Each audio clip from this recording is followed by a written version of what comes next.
예상했던 인물도 있었지만 깜짝 발탁도 있었습니다. 오늘 단행된 외교안보라인 개편, 통일부 장관에는 예상했던 대로 이인영 의원이 내정됐습니다.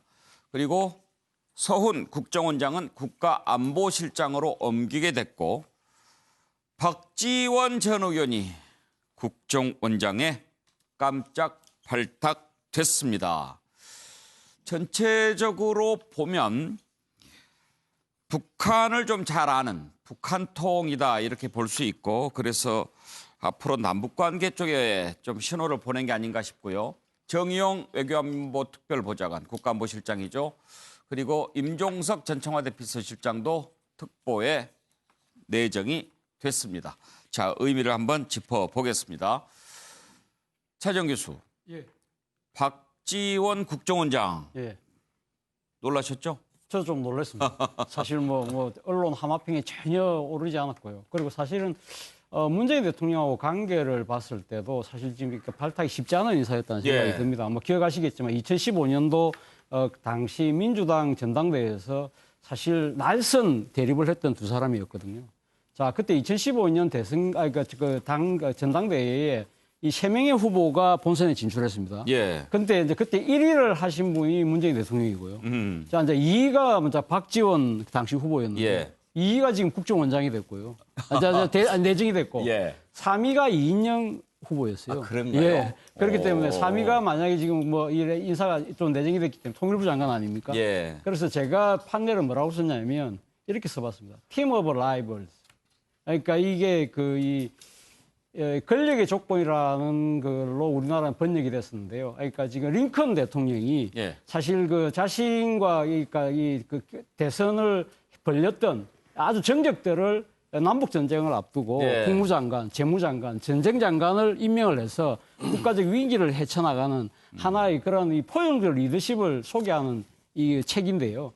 이 책 위에 앉아 그러니까 그 2013년도 아카데미 나무주연상을 받았던 링컨이라는 영화의 원작입니다. 그런데 어쨌든 제가 드리고 싶은 이야기는 지금 대통령께서는 아무래도 남북관계가 상당히 참 큰 위기에 당면했다. 그렇기 때문에 아무래도 그러니까 자신하고 정치적인 거리가 있지만은 이러한 능력 있는 사람들을 모아서 힘을 합쳐서 위기를 돌파하겠다는 그런 메시지를 던진 것이 아닐까라는 생각에서 팀 오브 라이벌즈라고 제가 평가를 해봤습니다. 네.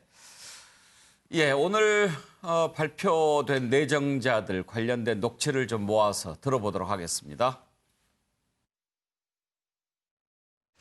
평화의 문이 닫히기 전에 다시 평화의 길을 열어야 한다는 절박감으로 지명 절차에 응했습니다. 우리가 다시 평화로 가는 오작교를 다 만들 수는 없어도 로드돌 하나는 착실하게 놓겠다. 5천만 국민 또 8천만 결례와 함께 다시 평화의 꿈을, 통일의 꿈을 만들고 싶습니다. 대내외적으로 엄중한 시기에 중책을 맡게 되어 무거운 책임감을 느낍니다. 한반도의 평화를 국민들께서 안심하실 수 있도록 제도적으로 정착시키는 것이 문재인 정부의 목표입니다. 아울러 한반도의 완전한 비핵화를 이루기 위해 끊임없이 노력할 것입니다. 현 상황에 대해 신중하게 대응하되 때로는 담대하게 움직일 수 있도록 준비할 것입니다. 제가 오늘 잠시 당을 떠납니다. 눈물이 나서 대통령님께 용서를 빌었습니다.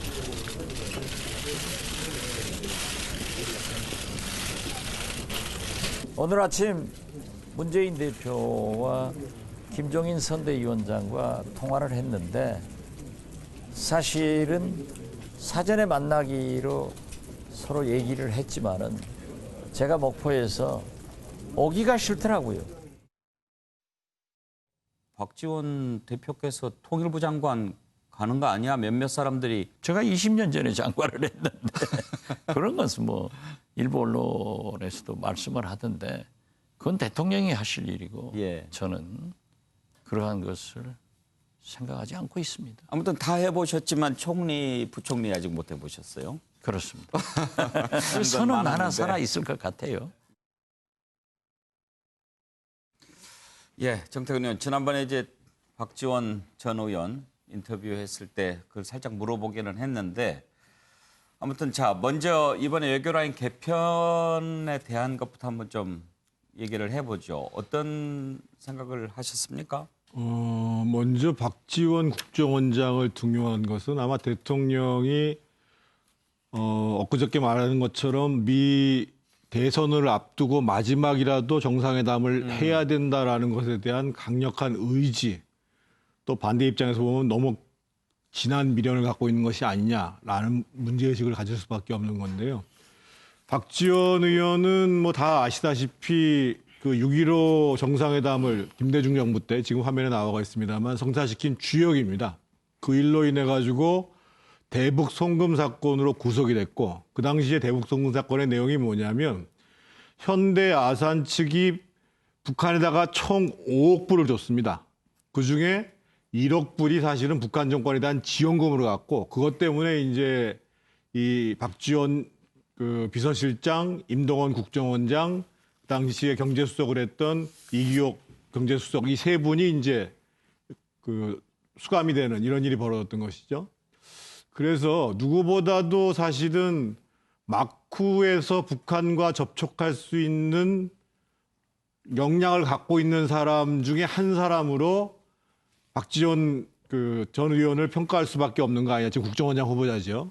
그런 의미에서 봤을 때는 사실은 그동안 당은 달랐지만 사실은 박지원 그 국정원장 내정자가 일관되게 예. 이 문재인 정부의 대북 정책을 옹호하고 또 그것을 앞서 얘기하는 역할까지 했다고 보면 일정 부분 뭐 예견을 할 수 있었던 부분들이고 다만 우려스러운 것은 과거와 같이 그렇게 밀사적 형태로 해서 정상회담이 복원될 수 있는가에 대해서는 저는 냉철하게 바라봐야 되는 것이고 특히나 지금은 2년 반 전부터 대북 제재가 아주 엄격히 진행되는 국제적으로 분명한 그 협력 관계를 무시할 수 없는 조건이라는 점들도 저는 이 정부가 명심했으면 좋겠고 서훈 안보실장 같은 경우에는 그동안 상당히 신중한 견해를 많이 얘기했다고 합니다. 그래서 지금 특히 남북 관계와 관련해서는 청와대가 모든 부분들을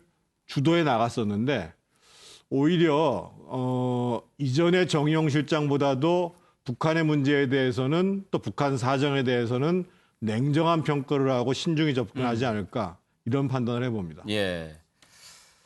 최경철 의원 오늘 청와대 출입 기자들도 좀 인사 내용 보고 놀랐겠는데요? 예, 마지막에 놀랐습니다. 마지막에 예. 박지원 이름이 호명이 될 때 많이 놀랐죠. 깜짝 우와, 놀란 거죠, 했겠네요? 사실.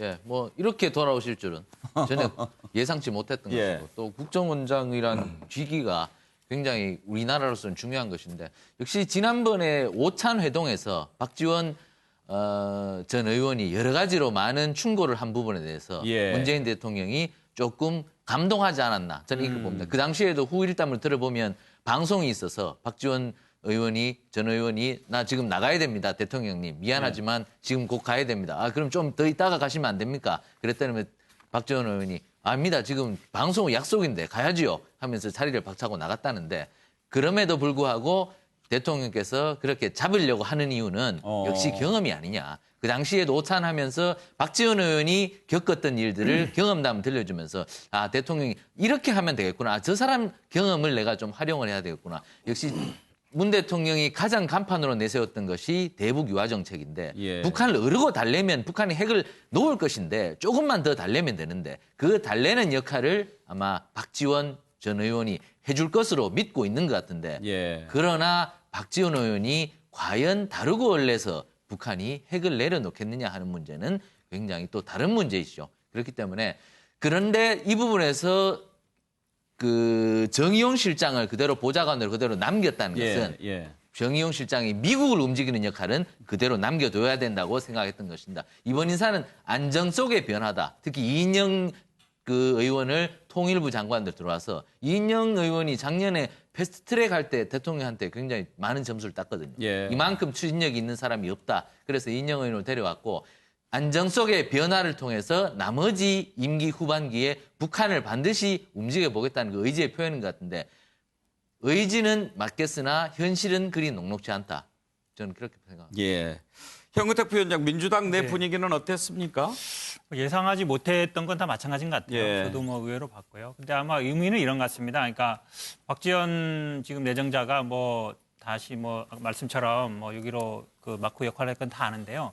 저는 이런 의미가 있다고 봐요. 그러니까 북한 정권의 특징이라는 게 어찌 보면 선친, 이훈 이런 거 굉장히 중요시하거든요. 근데 박지원 의원의 특징은 어쨌든 김정일 위원장하고 담판도 해보고 했던 분이란 말이죠. 그러니까 김정일 위원장 직접 만나고 했다 그러면, 그러니까 김정은 위원장 입장에서도 어쨌든 선친을 직접 만나서 대화했던 사람을 무시할 수 없을 것 같거든요. 그럼 아마 대화하기가 훨씬 수월할 것이다라는 그런 의미도 좀 있는 것 같습니다. 예. 당연히 말씀하신 것처럼 북한에 대한 이 메시지는 당연히 대화를 해보자 그런 의미가 되게 강한 것 같습니다. 예. 유근찬 위원장, 오늘 뭐 미래통합당에서 관련 반응이 좀 나왔습니까? 네, 뭐 저분들이 다 경험 많고 하기 때문에 훌륭하시죠. 그런데 이제 이 대북 문제와 미국과의 외교 문제가 복합적으로 작용하는 것이 이번 그 대북미 사안인데 이번 인사를 보면 사실은 청와대가 그동안 했던 대북과 대미 외교 기조를 약간 변경한 게 아니냐라는 반응이 좀 있고요. 왜냐하면 사실 중재자론이 힘들다라는 것은 이제 청와대가 인정한 것으로 보여요. 북한의 기대와 신뢰, 그다음에 미국의 기대와 신뢰를 양측을 다 받은 상태에서 어떤 중재를 하는 이런 이제 위치에서 위치를 잃었기 때문에 지금부터는 북한의 친분을 이용한 북한 관계 개선 위주로 아마 북한 그 정책이 변하는 게 아니냐. 예. 물론 이제 정의용 안보실장이 보좌관으로 가 있지만 위치나 뭐 이런 걸로 볼 때는 사실 좀 역할이 미약하게 보이고 그래서 이제 걱정하는 면이 있죠. 왜냐하면 미국의 어떤 그 힘이나 위치를 이용해서 북한의 핵을 무력화시키려고 하는 것이 우리 정부의 목적이라고 우리는 봤는데 이번 인사를 보니까 다소 그런 데 좀 동떨어진 인사가 아니냐 이런 이제 걱정이 있는 건 예. 사실입니다. 박원석 의원은 어떤 시각에서 보셨나요? 제가 오기 전에 남북관계 전문가 한 분하고 통화를 했는데 예. 그런 말씀을 하시더라고요. 환영도 비판도 하기 어려운 참 애매한 인사다. 그러니까 이게 좀 파격도 있지만 또 이게 최선인지에 대한 의문이 있다는 거죠. 그동안에 이제 외교안보 라인의 전면 개편을 많은 전문가들이 주문했던 이유는 이게 이제 남북관계를 북미 관계를 중심으로 보고 또 중재자 촉진자라는 어떻게 보면은 초반엔 조금 유효했는데 이제는 그 유효성이 떨어진 다소 소극적인 이 외교안보 노선에 머무르는 게 결국에 지금 오늘날 남북관계가 제자리걸음을 예. 하고 있는 그런 결과로 나타난 거 아니냐. 그런 면에서 당사자로서 훨씬 더 적극적인 외교안보 노선이 필요한데 이 당사자로서 외교안보 노선을 강화한다는 측면에서 뭐 박지원 전 대표의 발탁이나 또 남북 관계를 오랫동안 고민해왔던 이인영 그 의원의 통일부 장관 발탁은 의미가 있는데 여전히 정의용 안보실장이 그 외교안보 특보로 물론 이제 자리는 조금 이제 달라졌지 위치는 달라졌지만 유임을 했고 또 서훈 국정원장이 사실상 이 컨트롤 타워라고 할 수 있는 안보실장에 갔다는 측면에서 과연 이게 부분적으로는 파격이 있지만 이게 최선인지에 대한 의문이다. 예. 이런 걸 남긴 다소 절충적인 그런 인사가 아닌가 싶습니다. 그러니까 뭐 성격을 굳이 평가한다면 경질이라기보다는 변화, 재편 뭐 이렇게 봐야 되지 않겠습니까? 그렇죠. 네. 예, 차적 교수. 예, 박지원 국정원장 내정자에 대해서 다들 뭐 호평을 하셨는데요. 저는 사실 좀 현실적으로 우리가 좀 고민을 해봐야 될 대목이 하나가 있습니다. 뭐냐면 지난해 8월 19일 날 북한이 박지원 내정자에 대해서 강하게 비판 성명을 낸 적이 있습니다. 왜 그러냐면 바로 그 며칠 전에 바로 그 전날이었던가요. 그러니까 북한이 이 강원도 통천에서 미사일을 발사했습니다. 예. 미사일을 발사하니까 박지원 이 내정자가 뭐라고 비판을 했냐면 강원도 통천은 정주영 현대 회장의 예. 고향이다. 어떻게 지금 딴 데도 아니고 통천에서 이렇게 발사를 할 수 있느냐. 예. 이것은 그러니까 김정은 위원장의 아버지, 그러니까 김정일 위원장의 유업하고도 그러니까 상충되는 것이다. 강하게 비판을 했거든요. 예. 그러니까 거기에 대해서 8월 19일 날 북한이 뭐라고 이야기했냐면 자기가 6.15 시대의 상징적 인물이 되는 것처럼 주제넘게 자칭하면서 이번에도 땡땡땡 낀 혓바닥 마구 놀려대면 땡땡땡을 풍겼다. 네. 이렇게 하면서 망탕을 짓거리지 마라. 뭐 이런 식으로 예. 이야기하면서 했기 때문에 그러한 이 감정적 앙금들이 사실 남아 있다는 겁니다. 이러한 부분들이 어떻게 극복을 할 것이냐. 아마 북한 입장에서는 이번에 인사 조치에 대해서 아마 고개를 갸웃거리는 대목 중에 하나가 예. 아마 그런 부분들을 어떻게 해소할 것이냐 부분도 있는 것이고요. 앞서 말씀하신 것처럼 사실 지금의 그 안보 라인을 완전히 이 전면 교체를 했다기보다는 약간은 자리 이동 차원이기 예. 때문에 이러한 부분들에서의 새로운 혁신과 변화, 이러한 부분을 어떻게 조화쉽게 추진해 나갈 것이냐. 이것도 하나의 그 숙제인 것 같습니다. 북한의 반응에 대해서 얘기하셨는데 그런 거 일일이 신경 쓰면은 아마 문재인 대통령한테는 뭐라고 그랬습니까? 뭐 오지랖 넓게 뭐 삶은 소대가리 망천대소 아마 그런 거 일일이 신경 못 쓸 거예요. 다만 재미있는 게 정태근 의원 국정원장이라고 하는 자리도 비서실장 못지않게 대통령의 신뢰가 아주 중요한 자리잖아요. 그렇죠. 문재인 대통령과 박지원 국정원장 내정자가 그 정도 신뢰 관계가 구축이 돼 있다고 볼 수 있을까요? 신뢰관계보다는 사람을 대하고 또 특히 이제 그 최고 자리에 있는 사람들을 움직이는 뭐 이 나름대로의 능력이라고 그럴까요? 예. 그런 면에 있어서 박지원 내정자가 뛰어난 점이 있는 거죠. 아마 이제 지금 주로 문 대통령의 인사 스타일을 보면 불편한 사람은 안 쓰잖아요. 예. 근데 아마 이제 얼마 전에 오찬 회동을 하면서도 불편하지 않을 수도 있다라는 문 대통령의 생각이 들었는데 거기에는 사실은 박지원이라는 정치인 예. 그리고 특히 과거에 남북 관계를 해봤던 사람으로서의 아주 숙련된 형태로 이 고언을 잘했다고 봐야죠. 그래서 이제까지는 불편한 관계였는데 아마 특히 이제 최고 위치에 있는 대통령과의 관계에 있어서 풀어가는 능력은 과거에 김대중 대통령 때도 그렇고 박지원 지금 국정원장 내정자를 따라갈 사람이 몇 명 안 되기 때문에 그런 점들이 아마 이번 과정으로 이어진 게 아닌가 저는 그렇게 보여집니다. 역할을 기대해 보겠습니다. 어쩌면 그때 청와대 회동이 나름 문재인 대통령으로서는 면접 보는 게 아니었는가 그렇죠. 싶습니다. 그럼요. 예, 뭐 지금 그런 부분 얘기하셨는데 박지원 내정자 SNS에 오늘 그런 글을 올렸더군요. 역사와 대한민국 그리고 문재인 대통령님을 위해서 애국심을 가지고 충성을 다하겠다. 그리고 앞으로 정치 정자도 입에 올리지 않고 SNS, 전화 이런 거 다 중단하겠다. 오로지 국정원 일 그리고 국정원 개혁에만 매진하겠다.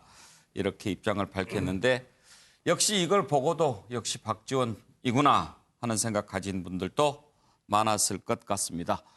자, 새로운 외교 라인이 펼쳐나갈 앞으로의 남북관계 한번 기대해 보겠습니다.